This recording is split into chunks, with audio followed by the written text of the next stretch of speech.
Seguramente, con certeza, se podrá decir que estas fiestas van a ser recordadas por largo rato, ¿no? Ojalá en los próximos días tanto el municipio como las cámaras, la empresa privada, nos puedan... Doña Fabiola Villarroel nos está saludando, dice que está yendo en bus, no sé, al trabajo o a la universidad. Le mandamos un abrazo también, buenos días. Eh, Ojalá decía que tanto el municipio como la empresa privada en los próximos días nos puedan presentar cifras de todo lo que significó estas 2 semanas de fiestas y un poquito más incluso, ¿no? Porque arrancaron desde finales de noviembre. Y para la ciudad en cuanto tiene que ver con, y por diversas razones, ¿no? Incluida obviamente la inauguración y la fase ya de operaciones del metro de Quito, el tema hospedaje, servicios, restaurantes, negocios en general, seguramente la economía de la capital debe haber experimentado una dinámica muy positiva, muy buena en estos días de fiestas y ojalá, decía, el municipio y la empresa privada nos puedan presentar cifras del movimiento económico de la capital en estos días de fiestas, ¿no? Para tener un poco más de claridad y certezas con respecto de lo que al menos así superficialmente se vio que había en esta ciudad, a diferencia de años anteriores, y creo que se ha puesto la vara muy alta con respecto de poder superar estas fiestas del 2023 en años próximos, ¿no? Porque superficialmente se vio una ciudad con mucho color, con mucho brillo, con mucha luz, con una presencia realmente masiva de ciudadanos en los espectáculos públicos que se ofrecieron, espectáculos muchos de ellos gratuitos, ¿no? A excepción del concierto de este fin de semana, pero de ahí muchos de los espectáculos que hubo eran gratuitos. Yo les he contado, en los últimos días fui a uno, de hecho he ido a dos, ¿no? Con la presentación de los Cadillacs en el Quito Fest y un concierto que ofrecieron bandas nacionales en la Carolina. Se veía una presencia realmente multitudinaria de ciudadanos. Gente que, por ejemplo, a lo del Quito Fest vino desde otras, no solo desde otras ciudades del país, sino también de otras ciudades de la región en el continente para poder verlos. Y seguramente lo mismo habrá ocurrido este fin de semana. Entonces, como estas cosas significan un impulso a la economía de la ciudad, al movimiento que tiene Quito, sí sería bueno tener, como les digo, mayores certezas con respecto de todo lo que ha generado esta fiesta en particular, la del 2023. Y con este adicional tan importante que es ya el funcionamiento al 100% del metro, ¿no? Que también significa en esta primera etapa mucha novelería, ¿no? Porque todos queremos conocer, todos queremos subirnos, echar un paseo, ver cómo están las instalaciones de una obra que es realmente monumental en nuestra ciudad. Bien por Quito, bien por el país también,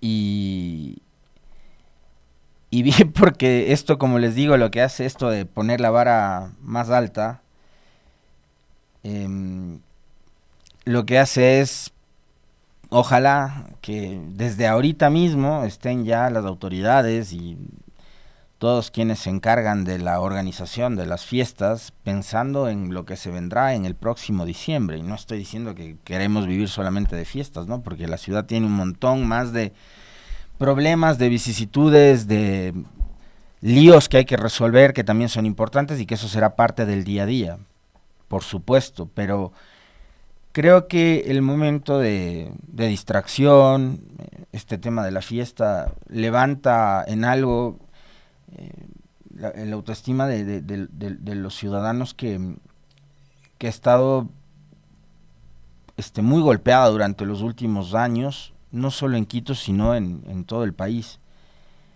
Y estas cosas, aunque sea por momentos, pero o como distractores, que no creo que sean simplemente distractores, pero sirven también para pasar esos malos ratos que hemos tenido, ¿no? Entonces, de aquí al próximo año tendrán que sí, ya empezar a ver qué es lo que va a suceder con Quito en diversos ámbitos, ¿no? Esta ciudad que siempre fue un referente en cuestiones tan importantes como, por ejemplo, la movilidad, el manejo ambiental, eh, entre otros. Hoy debería también ser un referente del manejo, por ejemplo, de la seguridad, que es un problema que a los ecuatorianos en general nos tiene sumamente preocupados y que en realidad viene a convertirse, por lo que dicen los estudios de opinión elaborados por diferentes empresas que se encargan de eso y lo ubican como el principal problema que hay en el país.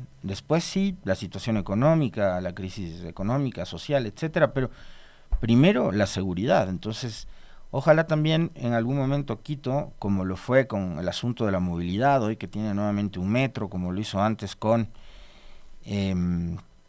los sistemas centralizados del trolebús, la ecovía, etcétera. Ahora también con respecto del tema de la seguridad se convierta la ciudad de Quito en un referente, no solo para el resto de ciudades del país, sino probablemente para otras ciudades del continente y del mundo, como lo fue en algún momento. Sí, por cierto, por cierto, a propósito de un comentario que me envían, el estadio el fin de semana estuvo repleto de gente que vino de Cuenca, de Guayaquil, de Loja, de todo lado venían, de otras ciudades del continente también me imagino, y lo propio pasó en aquel fin de semana del concierto de los Cadillacs en el Quito Fest, ¿no? Así que estos eventos, insisto, le ponen también a la ciudad de Quito en el centro y como centro de atención, ¿no? En buena hora que así sea. Eh, este fin de semana se jugó la primera final, el partido de ida del campeonato de fútbol, empate a ceros, de Independiente Liga 0-0. Para mí fue un buen partido, más allá del empate a cero goles. Un partido que sirvió para que se luzcan los dos arqueros, ¿no? Ramírez y el Dida Domínguez. ¿Qué dices? ¿Que estaba mal partido, Esteban? ¿Cómo ves del fútbol, hijo? Ah, ¿qué va? Si oportunidades hubo, pero qué arquerazos son los dos. Un duelo de arqueros de ayer, 0-0. Si el partido terminó a 0 goles es porque los arqueros se lucieron, la verdad. No, yo sí. Hubo un rato en que estaba con la misma sensación tuya, Esteban. Pero después ya viendo fríamente, o sea, es que sí jugaron, era de ida y vuelta un rato, pero vaya que los arqueros se lucieron. Eso como introducción del comentario. Ahora sí vamos al tema polémico, al que a ustedes les gusta, porque yo no soy experto ni en fútbol y tampoco en fiestas. En los últimos días, un personaje que le gusta ganar mucho notoriedad a través de declaraciones explosivas, así han catalogado los periodistas que cubrieron el discurso del señor Fitzpatrick, embajador de los Estados Unidos, en un evento, creo que organizado por alguna universidad privada de acá de la capital. Que más que explosivas son unas declaraciones incendiarias, pero como bien opinaba un catedrático académico al que le voy a citar más adelante a propósito de un artículo que les recomiendo que lo busquen, decía: coincido absolutamente con la visión de Luis Córdoba con respecto de que cuando Fitzpatrick habla, quizás no es tan importante lo que dice, porque finalmente todo lo que ha dicho desde diciembre del 2021 hasta la fecha, hasta diciembre del 2023, ronda siempre sobre lo mismo. En 2021, diciembre, fueron los narcogenerales. Y después vamos a profundizar sobre cuánto ha hecho la justicia con respecto de estas declaraciones. Pero haciendo un breve recuento simplemente como para reiterar y recalcar lo que ha dicho el doctor Córdoba, con lo cual les digo, estoy totalmente de acuerdo. Que no es tan importante lo que dice Fitzpatrick, sino cuándo lo dice. Diciembre del 2021. Habló de los narcogenerales. ¿Qué pasó con el tema de los narcogenerales? Solo hubo un general que fue perseguido porque se había ganado la bronca, el odio y la animadversión de un par o un trío de personajes, ¿no? Me refiero al general Víctor Arauz, que ustedes le conocen bien, ha estado varias veces con nosotros acá. No era muy querido por la señora Romo, tampoco era querido por la que en ese entonces iba a ser la comandante general de policía, la señora Varela, y no era querido tampoco por el gobierno de Guillermo Lasso. Entonces, se habló de narcogenerales, terminaron revocándole la visa a Arauz. No sé si a otros generales más, no conozco el caso, pero de Arauz conozco y sé. Y terminó siendo separado, lo humillaron a Arauz, por cierto, pero nunca la justicia le ha podido comprobar nada. Y es una declaración, explosiva la del embajador que habló de los narcogenerales, pero al señor Arauz no le han encontrado absolutamente nada, ni relaciones con narcos, ni dineros del narco, ni nada, de lo que conozco. Tampoco sé que a partir de esa declaración, la Fiscalía y la Justicia de Ecuador haya abierto sendas de investigaciones para dar con los nombres, la identidad de los famosos narcogenerales de los que habló el embajador Fitzpatrick, muy suelto de huesos, de manera absolutamente irresponsable, sustentándose y basándose en supuestos informes de la policía, que después la policía tampoco llevó adelante un proceso de depuración. Porque si el embajador hablaba de narcogenerales, no es que solamente a los narcogenerales les separas de la institución y listo. Si hablas de narcogenerales, a esos generales a los que un embajador extranjero, el gringo, el estadounidense, los vinculó con el narcotráfico, no bastaba únicamente con separarles de la institución, sino con investigarles. Hasta el último centavo y probablemente hasta el último rincón de sus domicilios, de sus oficinas, de sus casas, lo que sea. Porque una acusación de ese nivel no es cualquier cosa, pues. Es explosiva la declaración del embajador, más cuando hablaba de narcogenerales. Después hace otra declaración más en el contexto de la elección seccional y de la consulta popular que impulsó Guillermo Lasso para lo de la extradición y tanta vaina, ¿no? El señor Fitzpatrick, el embajador de los Estados Unidos.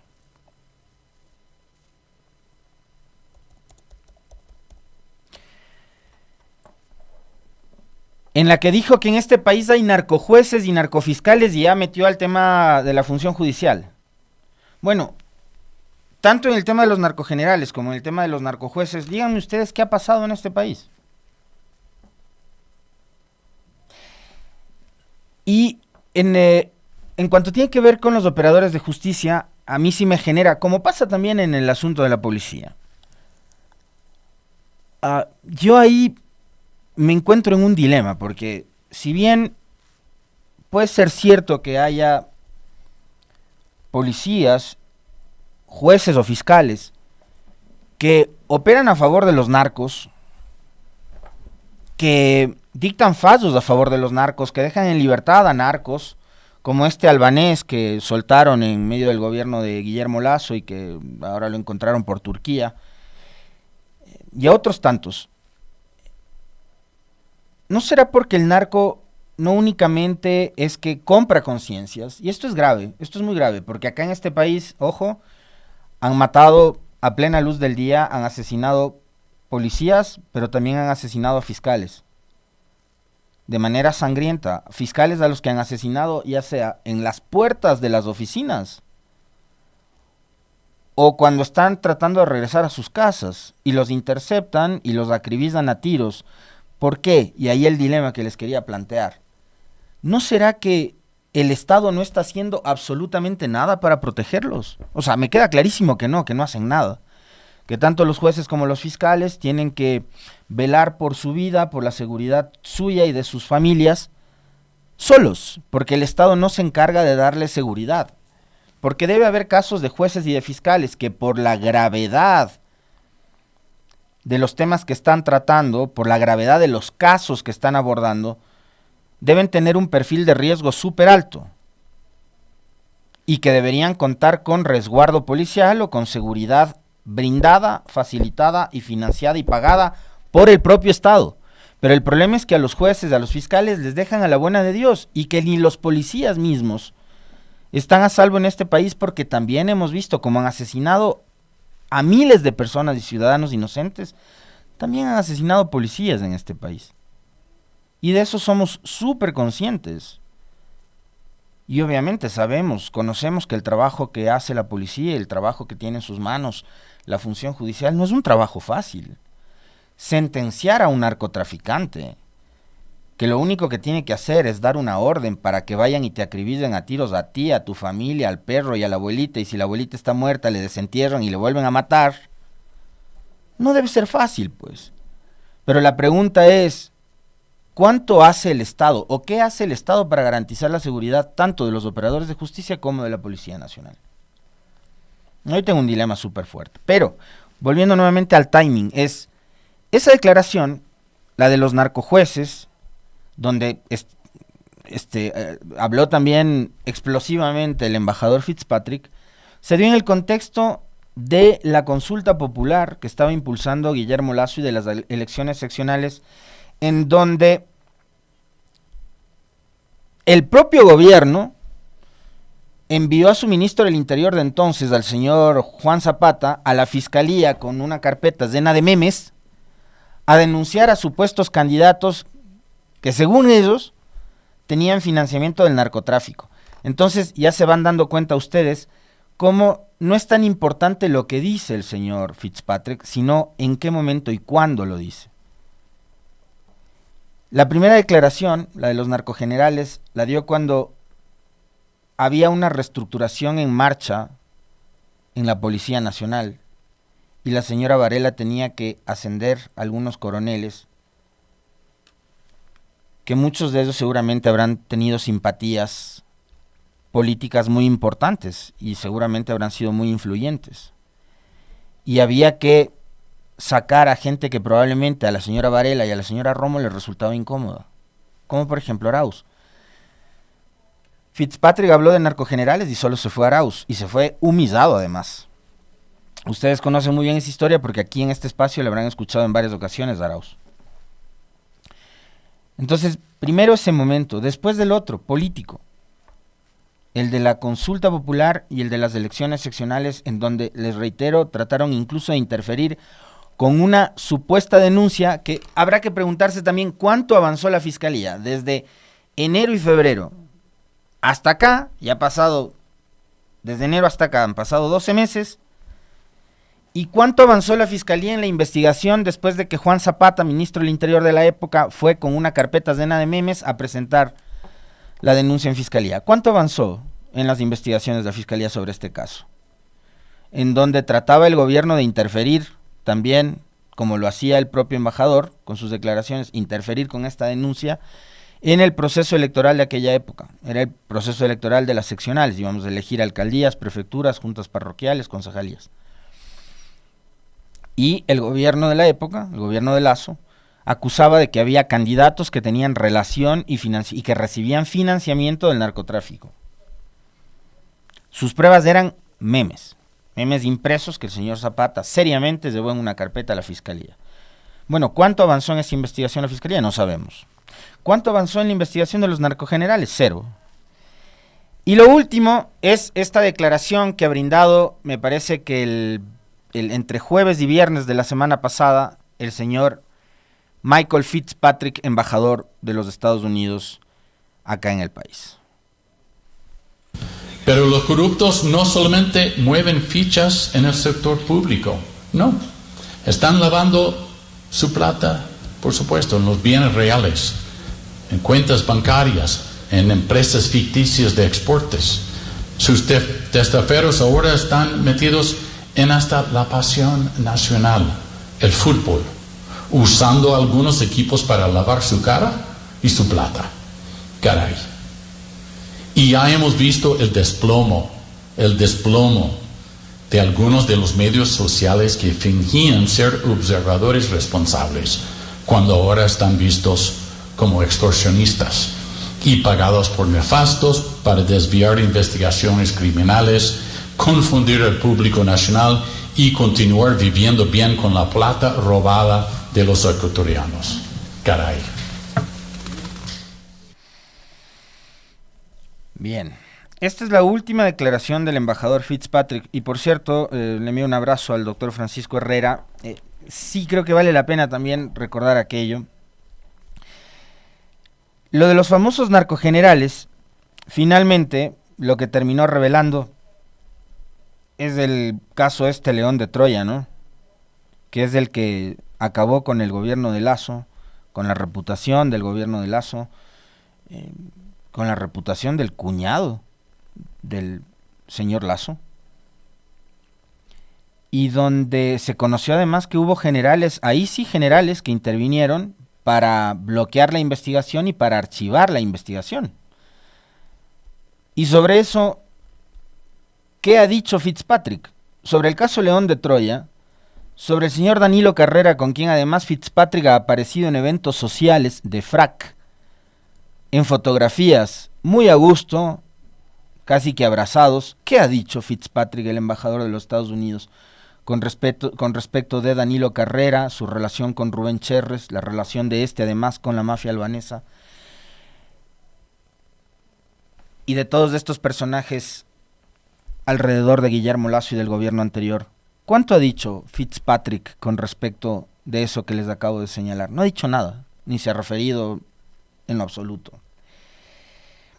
Ahora resulta que, y claro, tiene que hablar el embajador de Estados Unidos para que en Ecuador nos tomemos en serio un tema súper grave, ¿no? Que es del narcotráfico. Entonces tiene que siempre hablar el embajador de Estados Unidos para que esto se genere un escándalo de proporciones. Yo les pregunto, ¿por qué, por ejemplo, en enero del 2023, cuando CELAC publicó un estudio de análisis económico, ahí el país no se escandalizó, y el reportaje o el informe publicado por CELAC, este análisis económico, no fue replicado por los grandes medios de comunicación como sí lo son las declaraciones del embajador Fitzpatrick? ¿Cuánto dinero se lava en el sistema financiero ecuatoriano? Una aproximación desde las cifras macroeconómicas. La última estimación del Centro Estratégico de Geopolítica CELAC cifró en 3.500 millones de dólares el dinero sucio que se lavó durante el año 2021 en el sistema financiero del Ecuador, triplicando así la estimación de 1.200 millones de dólares del periodo 2007-2016. El estudio de CELAC encuentra que el crecimiento de dinero ilícito en el torrente legal coincide con el proceso de desregulación del sistema financiero y las superlativas tasas de ganancia que reporta la banca ecuatoriana desde el año 2017. Los hallazgos de CELAC están en concordancia con análisis periodísticos que aseguran que en el país se lava entre 2% y el 5% del PIB anualmente, es decir, más o menos unos 5.000 millones de dólares. Esto se publicó en enero del 2023. Ahí los medios de comunicación no hablaban de explosivas denuncias o de explosivos análisis económicos, como sí catalogan de explosivas las declaraciones que hace el embajador, que ahora tratan de embarrar a equipos de fútbol y a medios de comunicación, a quienes ha catalogado incluso de extorsionistas, de extorsionadores. Medios de comunicación que, por cierto, antes recibían financiamiento de la banca privada del país. Antes eran panas, antes eran aliados, antes estaban en los mismos cócteles, antes compartían las mismas amistades, antes iban a los mismos eventos públicos o privados. Pero ahora son catalogados de extorsionadores. Cuando ya no les sirven más, cuando ya no les son útiles, finalmente terminan también descartándolos y desechándolos. Y claro, lo que hace Fitzpatrick, como cuando habló de los narcogenerales y como cuando habló de los narcojueces, es no dar nombres y, por supuesto, menos todavía, entregar pruebas. Es una declaración catalogada por los periodistas y los medios de este país como explosivas, porque seguramente para a esta gente lo que dice el embajador de los Estados Unidos debe ser más o menos como lo que dice, no sé, el Papa Francisco para la gente creyente y católica. No sé, es palabra sagrada. Para alguna gente en este país, lo que dice el embajador de los Estados Unidos, embajador o embajadora, lo que sea, no importa, la cosa es que sea el representante del gobierno de los Estados Unidos en este país, es ley. Sin el menor análisis, sin el menor rigor. No, lo dice el embajador de Estados Unidos, ya está. Y de pronto, en este país, resulta que tener o no tener visa para los Estados Unidos se ha convertido casi que en un certificado de honorabilidad.